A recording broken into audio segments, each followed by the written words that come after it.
ہمارے چینل میں خوش آمدید۔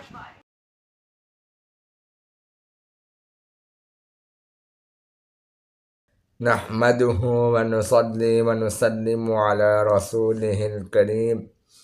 اما بعد فاعوذ بالله من الشیطان الرجیم بسم اللہ الرحمن الرحیم۔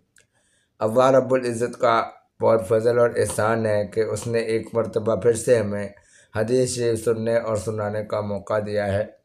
آج ہم مشکوٰۃ شریف کی حدیث نمبر 5 پڑھیں گے۔ اس سے قبل ہم مشکوٰۃ شریف کی پہلی 4 احادیث پڑھ چکے ہیں، جن کے پلے لسٹ کا بٹن آپ کو آئیکن میں مل جائے گا۔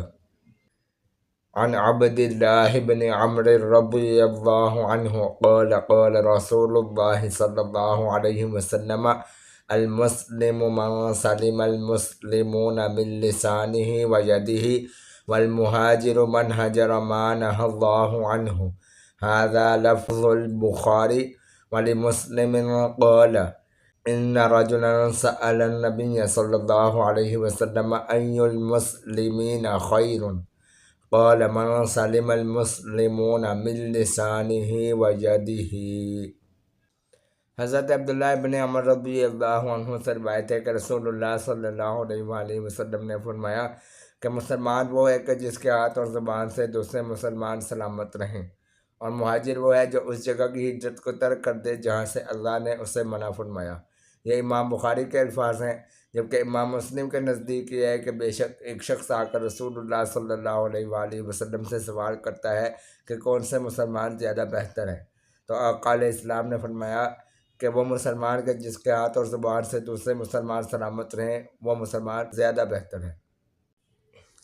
اس حدیث کی تشریح کو سمجھ لیجئے کہ حضرت عبداللہ ابن عمر رضی اللہ عنہ سے روایت ہے کہ رسول اللہ صلی اللہ علیہ وآلہ وسلم نے فرمایا کہ مسلمان وہ ہے کہ جس کے ہاتھ اور زبان سے دوسرے مسلمان سلامت رہیں، اور اگر آپ غور کریں تو اس میں ایک بہت بڑی وعید چھپی ہوئی ہے کہ آقا علیہ السلام نے فرمایا کہ مسلمان وہ ہے جس کے ہاتھ اور زبان سے دوسرے مسلمان سلامت رہیں، یعنی کہ مسلمان ہے ہی وہی کہ جس کے ہاتھ اور زبان سے دوسرے مسلمان سلامت رہیں۔ آقا علیہ السلام نے یہ نہیں فرمایا کہ اس کے مسلمان ہونے میں کمی ہے یا وہ ناقص مسلمان ہے۔ آقا علیہ السلام نے سیدھا یہ فرمایا کہ مسلمان ہے ہی وہی کہ جس کے ہاتھ اور زبان سے دوسرے مسلمان سلامت رہیں، اور مہاجر وہ ہے کہ جو اس جگہ کی ہجرت کو یا ان کاموں کی ہجرت کو ترک کر دے جہاں سے اللہ نے اسے منع فرمایا ہے، یعنی کہ گناہ وغیرہ ہو گئے، غلط کام ہو گئے،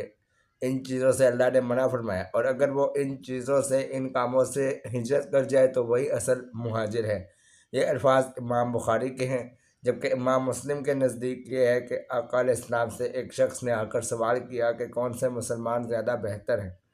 تو پھر آقا علیہ السلام نے وہی بات فرمائی کہ وہ مسلمان زیادہ بہتر ہیں کہ جن کے ہاتھ اور زبان سے دوسرے مسلمان سلامت رہیں۔ پہلی روایت میں تو آقا علیہ السلام نے سیدھا فرمایا کہ مسلمان ہے ہی وہی کہ جس کے ہاتھ اور زبان سے دوسرے مسلمان سلامت رہیں، لیکن یہاں پر ذرا سی آسانی پیدا کر دی گئی اور یہ فرمایا کہ وہ مسلمان بہتر ہے کہ جس کے ہاتھ اور زبان سے دوسرے مسلمان سلامت رہیں۔ دعا ہے کہ اللہ تبارک و تعالیٰ ہمیں اس کو سمجھنے اور اس پر عمل کرنے کی توفیق عطا فرمائے، آمین ثم آمین۔ وما علینا الا البلاغ المبین۔